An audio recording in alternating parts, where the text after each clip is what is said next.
બોલો સદગુરુ મહારાજની જય. આપણે જે રીતે હું તમને આગળ સંતોના દર્શન કરાવું છું, આજ મને એવો આનંદ થાય છે. ઘણા દિવસો પછી એક એવા ને એવા સંતના દર્શન કરવા આપણે આવ્યા છીએ, જ્યાં આણંદ જિલ્લાનું એક નાના અમથા ગામમાંથી આપણે અત્યારે એક ગામમાં સંતોના દર્શન કરીએ છીએ. તો ચાલો આપણે મહારાજને પૂછીએ, પ્રભુ આપનું નામ, આપણા ગુરુજીનું નામ, અને પછી જે કાંઈ તમારે જે કાંઈ આનંદ રૂપી સત્સંગ રૂપી જીવને જગાડવા માટે જે કાંઈ તમારે સંદેશો દેવો હોય એ અમને જ્ઞાનરૂપી વાત કરો. જય સદગુરુ મહારાજ. સર્વે સંતને મારા કોટી કોટી નમસ્કાર. સર્વે સંતોની કૃપા અને ગુરુ મહારાજની કૃપા સિવાય આ જગતમાં, આ વિશ્વની અંદર કંઈ પણ છે નહીં. મારા યાદ રાખજો, જ્યાં સુધી સદગુરુ મહારાજનો ભેટો તમને નહીં થાય ત્યાં સુધી તમે તમારા જીવનમાં કોઈ પ્રગતિ નહીં કરી શકો મહારાજ. માટે જીવનમાં જો શોધખોળ તમારે કરવી હોય, તમારે આ 84 લાખ યોનિમાંથી છૂટવું હોય તો તમે સાચા સદગુરુની શોધ કરો. અને એ શોધ કર્યા પછી સદગુરુના શબ્દે ચાલો મહારાજ. શબ્દે ચાલવાનું છે. એ ગુરુ મહારાજ શું કરે છે તમારે જોવાનું નથી, પણ એમનો શબ્દ શું તમને કહેવા માંગે છે એ જુઓ મહારાજ. હવે એક મૂળ મુદ્દાની વાત તમને દરેકને કહું છું. તમને આ મનુષ્ય જન્મ મળ્યો છે, કેવી રીતે મળ્યો છે અને કેમ મળ્યો છે એની વિશે તમે ગહન ચર્ચા કરો મહારાજ. કેમ કે શાસ્ત્રમાં લખ્યું છે કે 84 લાખ યોની ફર્યા પછી તમારે અસંખ્ય જન્મનો પુણ્ય ભેગો થાય ત્યારે ઈશ્વર તમને મનુષ્યનો જન્મ આપે છે. અને મનુષ્યનો જન્મ તમને કેમ મળ્યો છે એની એક ગુપ્ત રહસ્ય તમને કહું મહારાજ, કે પરમેશ્વરને તમને ખુદ મળવું છે એટલા માટે તમને મનુષ્યનો જન્મ મળ્યો છે. યાદ રાખજો મહારાજ. હવે ઈશ્વર કોઈને નથી મળવા તડપાપડ, પણ તમને મળવા માટે તડપાપડ છે. તમે જે સામા બેઠા છો ને એમને વાત કરું છું મહારાજ.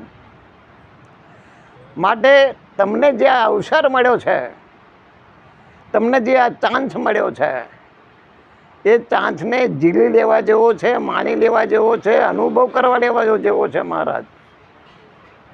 બીજી એક અગત્યની વાત તમને કહી દઉં, તમને આ જન્મની અંદર બીજું કશું જ કરવાનું નથી. નહીં મંદિરે જવાનું, નથી મસ્જિદે જવાનું, નહીં ક્યાંય જવાનું મહારાજ. સૌથી પહેલો અગત્યની વાત તમારે તમારી અંદર ઘૂસવાનું છે બાબુ. તમારે અંદર દરેક 84 લાખ યોનિથી લઈને જેટલા ધામ છે એ બધા જ ધામ તમારી અંદર છે. પણ ગુરુ મહારાજના શબ્દને આધીન રહીને જ્યાં સુધી તમે અંદર તમારી ખોજ નહીં કરો ત્યાં સુધી તમને આ પ્રાપ્ત થવાની શક્યતા નથી મહારાજ. અને બીજી એક અગત્યની વાત, અત્યારે તમે જે બધા બેઠાને સાંભળો છો ને મહારાજ, એ તો કંઈક જન્મનો પુણ્ય છે. અને કંઈક જન્મનો પુણ્યને લઈને તમે આ જગ્યા પર અત્યારે પ્રાપ્ત થયા છે અને આ શબ્દ સાંભળવા માટે લાયક બન્યા છો મહારાજ.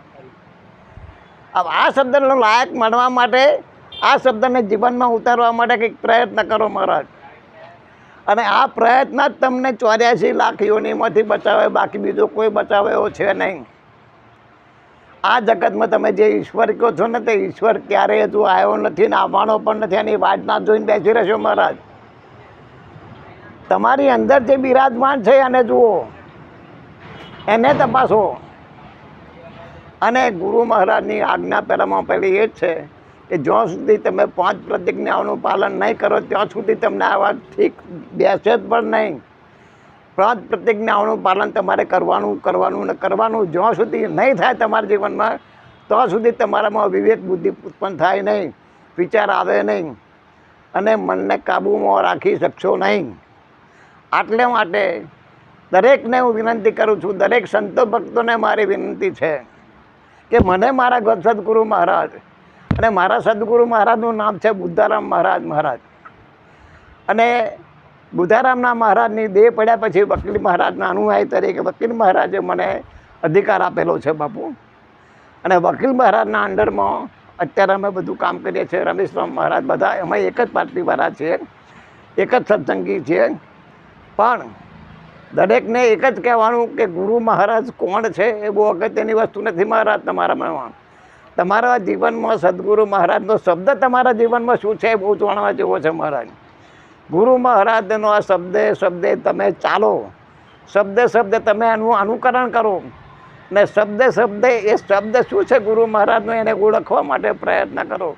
તો આ બાબત તમારે ચપટીમાં મેળ પડે એવો છે. બાકી બહાર કોઈ ભટકવા જેવું છે નહીં. અને એક જ નમ્ર વિનંતી કે સદગુરુ મહારાજના ચરણોમાં રહી, સદગુરુ મહારાજની આજ્ઞાનું પાલન કરી અને જીવન જીવો, જીવનને ધન્ય બનાવો. અને આ અવસર તમને મળ્યો છે અને આ અવસરની અંદર નિરાજનું તમને જો જ્ઞાન મળ્યું હોય તો ઉત્તમમાં ઉત્તમ છે મહારાજ. કેમ કે નિરાજ મહારાજે ફક્ત એક જ કામ કર્યું છે કે તું તને જાણ. જ્યાં સુધી તું તને નહીં જાણે તો સુધી તારો ભવનો બેર પડવાનો નથી. આ તને સમજ્યા પછી તારે શું કરવાનું આવે છે તારે વિચારવાનું આવે. તું મંદિરે જઈશ તો સામે તને ઈશ્વરના દર્શન થવાના નહીં. તારી દ્રષ્ટિ જ્યાં સુધી ફરે નહીં. ગુરુ મહારાજ તને દિવ્ય દ્રષ્ટિ આપશે. એ દિવ્ય દ્રષ્ટિ તું દરેકના દર્શન કરી શકીશ. બાકી દિવ્ય દ્રષ્ટિઓને તું બધે જગતને જોઈશ. આ ગીતાનો શબ્દ છે મહારાજ. એટલે દરેક સંતો ભક્તોને મારી નમ્ર વિનંતી છે કે જે જગ્યાએ તમે છો એ જગ્યાએ સત્પુરુષના સંગમાં રહેજો. એવી સાથે તમને હું કોટી બદન કરું મારી માનીને વિરામ આપું છું. બોલો સદગુરુ મહારાજની. આવું બીજું છે બાબુ. સરસ વાત કરી મહારાજે. જો હવે કોઈ આપણે ભજન લખ્યા એવું કાંઈ આપણું ભજન એ કંઈ ના મહારાજ મારી છે પણ વાણી નહીં કાતો મને કાતો અવાજ મારો બેસી ગયેલો છે નહીં કાતો હું. વાણી શું હા વાણી એ ભાવે એ મને મળે નહીં તો રમેશરામ મહારાજને ખબર મને નહીં. હું ગાતો નહીં મહારાજ. સાથે મારો ધંધો બીજો છે મહારાજ. હું નોકરીવાળો માણસ છું, હું ઓફિસર માણસ છું. એટલે ગાવાનું મને ફાવતું જ નહીં પહેલે. અત્યારે ઓફિસમાં ઉઠીને તમારી પાસે આવ્યો. એટલે મને ગાતા આ પછી ક્યારે નહીં ગાતો મહારાજ. કેમ કે મારો અવાજ નહીં બરાબર મહારાજ. ગાવા મારો અવાજ છે નહીં, બોલું ખરો એટલે ગાતો નહીં મહારાજ. કેમ કે મારો અવાજ બેસી ગયેલો છે. સરસ, આપણે બહુ સરસ વાત કરી. દર્શક મિત્રોને આપણે એમ કીધું કે ખરેખર જો તમારે મોજ હોય ભગવાનની, પરમાત્માની, ઈશ્વરની, તો પહેલાં તમે તમને ઓળખો.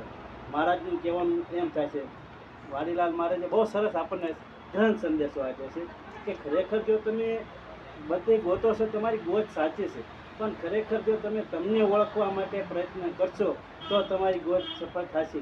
મહારાજનું કહેવાનું એવું થાય. બોલો સદગુરુ મહારાજ.